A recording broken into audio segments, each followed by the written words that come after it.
지금 보시다시피 7780 정도 나오는데 이게 7800이 아닌 이유는 에러 나네? 다시 해야겠네.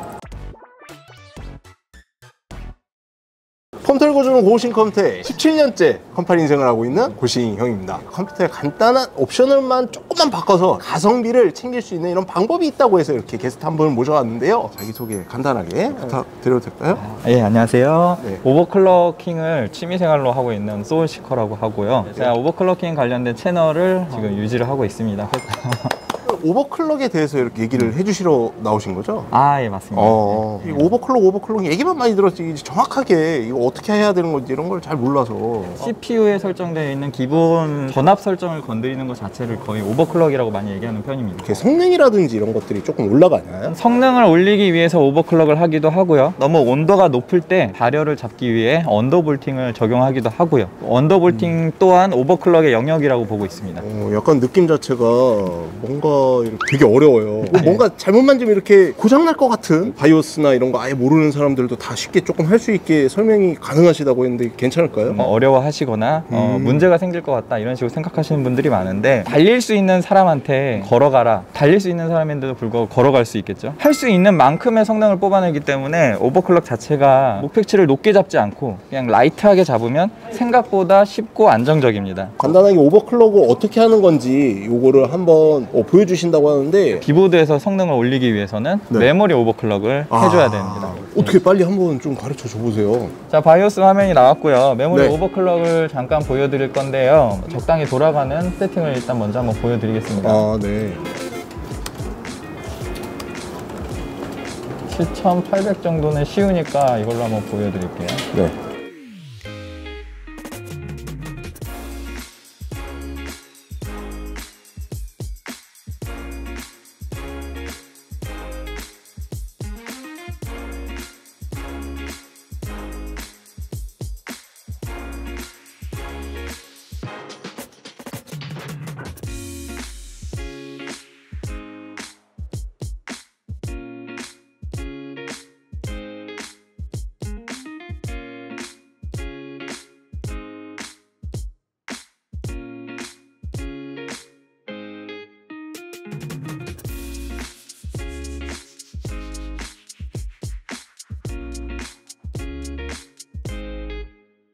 그러니까 만약에 이 7800 클럭이 여러분들 시스템에서 된다면 제가 넣었던 타이밍하고 전압을 그대로 따라 했을 때 되면은 쓸 수 있는 그런 세팅이거든요. 오버클럭의 단계로 따지면 뭐 1에서 한 100 정도로 놨을 때 100까지? 이 정도면 한 80 정도? 지금 보여드리는 세팅은 여러분들이 무조건 따라서 된다는 세팅은 아니고 7800 클럭이 동작을 하는 시스템이 준비가 되어 있어야 되는데, 그 시스템이라는 거는 소위 수율이라고 얘기를 합니다.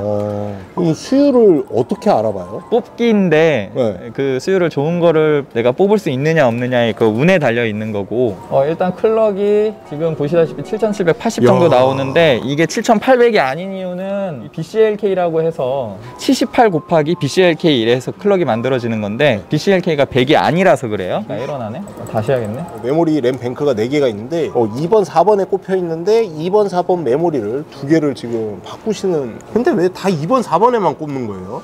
그 얘기하면 영상 1시간 넘어갑니다. 네, 알겠습니다. 주의 있겠습니다. 네. 자, 지금은 2개만 바꿔서 높은 클럭을 시도하실 때 램 온도가 높을 수가 있어요. 그럴 때는 방열판을 해야 되느냐 스파쿨링을 해야 되느냐 이런 고민을 하시는 분들이 많은데 스파쿨링이 효과가 더 좋습니다. 방열판도 하고 스파쿨링도 하고 이렇게 제일 좋아요. 둘 중 하나 선정을 한다면 스파쿨링이 조금 더 좋다.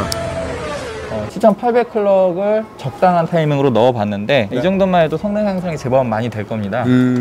하이닉스 A-Die라는 메모리를 사용했고요. 사용한 메인보드는 B760M 어로스 엘리트 XAX 보드를 썼습니다. 최대로 볼 수 있는 클럭이 제가 해본 거는 8000까지도 해봤어요. 여러분들이 할 수 있는 기대 클럭은 7400부터 해보시면 될 것 같습니다. 하이닉스 A-Die 램을 뽑기를 몇 번 정도 하셨던 거예요? A-Die 기준으로는 한 40개 정도. 네.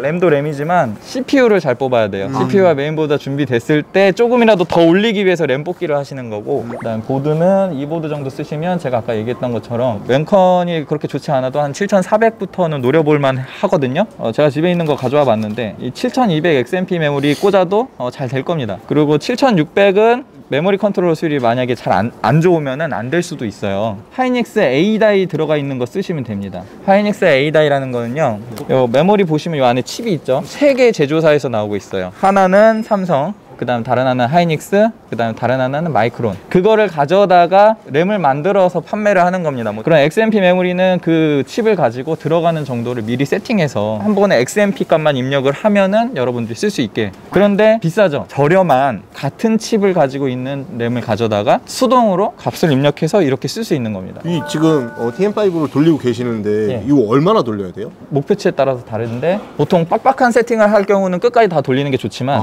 지금 제가 보여드린 세팅은 제가 아까 얘기했다시피 클럭만 7800이 되시는 시스템이면 문제가 없을 타이밍을 넣었어요. 그렇기 때문에 5분 돌려서 문제 없으면은 되겠다고 생각하시면 되고. 그리고 이거는 사실 지금 뽑기를 너무 많이 하신 거잖아요. 이 정도 수치는 누구든지 늘 수 있다. 국민 오버, 램 오버 뭐 이렇게 되는 수치를 오늘 가르쳐 주신다고 하셨던 것 같은데. 테스트 해본 시스템 기준으로 B760M 어로스 엘리트 XAX 보드예요. 이 보드는 기가바이트에서 나온 메인보드인데 8레이어 PCB를 장착하고 나온 메인보드예요. 제가 설명해드리는 값은 8레이어 PCB 기준으로 보시면 되고 B보드가 6레이어 PCB로 많이 나왔는데 이례적으로 지금 8레이어 PCB로 출시된 메인보드여서 굉장히 지금 잘 들어갑니다. 화이트 PCB로 제품이 나와서요, 좀 디자인이 잘 나온 것 같아요. 근데 왜 하필이면 딱 이 보드를 자꾸 선정하셔서 다나와에서 8레이어 PCB를 한번 찾아보세요. 얘가 제일 싸요. 싼 거 좋아하잖아요. 비싸지만 싸요. 램 오버클럭을 많이 하면 게임 프레임도 많이 올라가는 그런 상승 효과가 있다라고 했는데. 예, 맞습니다.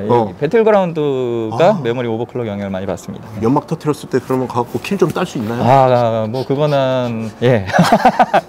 아까 이제 우리가 계속 얘기했던 국민 오버 수치를 어느 정도 지금 한번 넣어보려고 하는데 사실 신품 뭐 하나는 코이 거고 하나는 인텍 거예요. 심지어 수율이 아예 그냥 미개봉입니다. 메모리도 이건 제가 그냥 당근에서 구매한 거. 이걸로 준비를 하고 CPU는 어디 걸로 할까요? 왼쪽 걸로 할까요? 오른쪽 걸로 할까요? 오른쪽 해볼까요? 오른쪽이요? 네. 네, 여기 있습니다. 미개봉 맞고요. 네, 미개봉입니다. 네. 자, 미개봉 테이프 잘 붙어 있습니다. 이거를 제가 칼로 한번 쪼개 볼게요. 쪼갠다고. 자, 좋습니다. 지금 장착이 안 됐다라는 증거예요. 자, 이제 CPU를 교체를 했고요. 미개봉품 새로 개봉해서 장착을 했고, 그 다음에 메모리는 이걸로 장착을 했고요. 하이닉스 A-다이 메모리 16기가고요. 세팅 한번 해보도록 하겠습니다.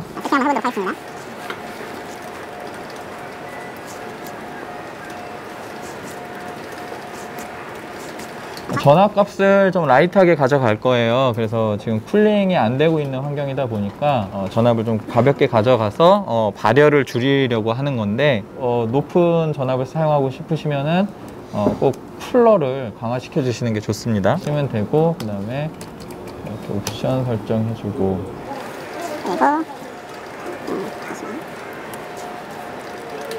XMP 메모리처럼 이렇게 기본적인 타이밍 위주로 세팅을 했고, 그 다음에 전압을 많이 낮췄기 때문에 타이밍을 좀 풀어서 적용을 했습니다. 그러니까 보통 사람들이 이렇게 오버클럭을 넣거나 이렇게 하면 고장이 난다거나 생각을 하시거나 하시는 분들이 되게 많으시던데 예. 근거가 있는 얘기인가요? 대부분 그런 무리한 값을 사용하지 않고 좀 라이트한 값을 가져가게 되면은 그래도 상당히 안정적인 시스템을 유지할 수 있고요. 그 무리한 값을 시도를 하시더라도 그런 경우는 시머스 클리어로 해결이 가능하고요. 하드웨어적으로 물리적 손상이 가는 경우는 정말 드물어요. 수명이 줄어들거나, 이건 사실 저도 그렇게 알고 있거든요. 그거에 대해서는 어떻게? 높은 상태에서 지속적으로 유지가 되면은 수명이나 이런 게 좀 단축이 될 수는 있겠는데요. PC 사용할 때 예를 들어 뭐 이 PC를 막 몇십 년 쓰고 그러진 않잖아요. 그런 측면에서 볼 때 별로 걱정할 문제는 아닌 것 같고, 그 다음에 14세대 같은 경우 요새 발열이 좀 높잖아요. 많은 분들이 언더볼팅을 시도를 하는데 그렇게 되면 오히려 하드웨어적으로도 오히려 수명에 더 긍정적인 영향을 주지 않나 싶습니다.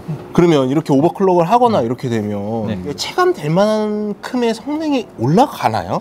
일단 순정 상태 대비해서는 분명히 성능이 올라가고요. 예, 어느 정도 성능이 올라갈지는 어느 정도 오버클럭을 하시는지 그런 거에 따라서 다릅니다. 적용하는 정도에 따라서 성능 향상을 기대할 만도 하다고 생각합니다. 되게 궁금했던 것 중에 하나인데 요즘 최근 들어서 이 패트리어트라는 이 메모리를 예. 당근에서 구매를 하셔서 가져오셨다는 게 예. 왜냐면 최근 들어 이게 좋다고 사람들이 예. 오버클럭을 하려고. XMP 메모리가 비싼데 이거 싸면 상대적으로 싸거든요. 오버클럭에 좋다는 거는 오버 마진, 헤드룸이라는 걸 많이 가지고 있다는 건데 여유가 많이 있다는 거예요. 그렇죠, 그렇죠. 호환성 측면에서도 이게 더 좋습니다. 지금 보니까 10분 이상 정도 이렇게 뭐 이게 뭐 완벽하다라고 얘기할 수는 없겠지만 결과는 얻어진 것 같아요. 네. 근데 이제 마지막으로 오버클럭을 하잖아요. 지켰으면 좋겠다라고 얘기하는 뭐 어떤 그런 가짓수가 있다면 메모리 온도를 60도 이하로 유지시켜주는 게 좋다라고 생각을 합니다. 이걸 건드리시는 경우가 있을지 모르겠는데 이 타이밍을 8보다 높은 값 쓰시면 성능이 엄청 떨어집니다. 그 다음에 WR 온도바 TG 이거는 8보다 큰 값 쓰시지 마세요. 인터넷에서 정말 많은 정보들이 있어요. 그런 정보들이 다 정확하진 않습니다. 그래서 그런 거를 신뢰를 막 따라하는데 잘 안 되네? 이런 경우 되게 많아요. 여러분들이 이거 보시고 쟤 타이밍 왜 이렇게 풀어놨어? 이렇게 생각할 수 있어요. 쉽게 따라할 수 있는 범용성을 가져가게 되면은 결국에는 값이 되게 보수적으로 가게 됩니다. 이런 수치들도 그렇고 시간도 내주셔서 감사하고 얼굴 공개도 힘드신데 이렇게 선글라스에 마스크까지 막 해가지고 공개되면 안 돼서 와이프는 아니죠. 이렇게 공짜로 해서 이렇게 올릴만한 성능이 있다면 저도 오버클럭에 대한 생각을 조금 이렇게 많이 전환을 해볼 만한 이런 시간이 됐었던 것 같습니다. 그리고 조그맣게 채널도 하나 하고 계시다고 조금 더 깊은 얘기들이 거기 있다고 얘기를 들었는데 오버클럭에 관심이 있는 분들은 뭐 제 채널 찾아서 들어와 보시면 굉장히 내용 많은데 너무 심하게 많아요. 좀 자세한 얘기들 많이 다루고 있으니까요. 좀 더 잘 알고 싶으신 분들은 한번 놀러와 보시는 것도 나쁘진 않고요. 저는 오늘 컴퓨터 읽어준 고고식 컴퓨터의 고싱이 형이었고요. 오버클럭 소울시커였습니다. 감사합니다. 짜잔! 야, 이거 준대. 이 영상 하나에 기가바이트한테 원하는 점, 이건 좀 고쳤으면 좋겠다 하는 점, 이런 거 댓글로 남겨주시면 추첨해서 이 잠바를 준다고 합니다. 자세한 사항은 영상 상단 고정 게시글을 참고해 주십시오. 바뀌었으면 좋겠다는 점에다가 좀 매운맛으로 적어도 돼? 알아서 좀 하자, 그런 걸 좀.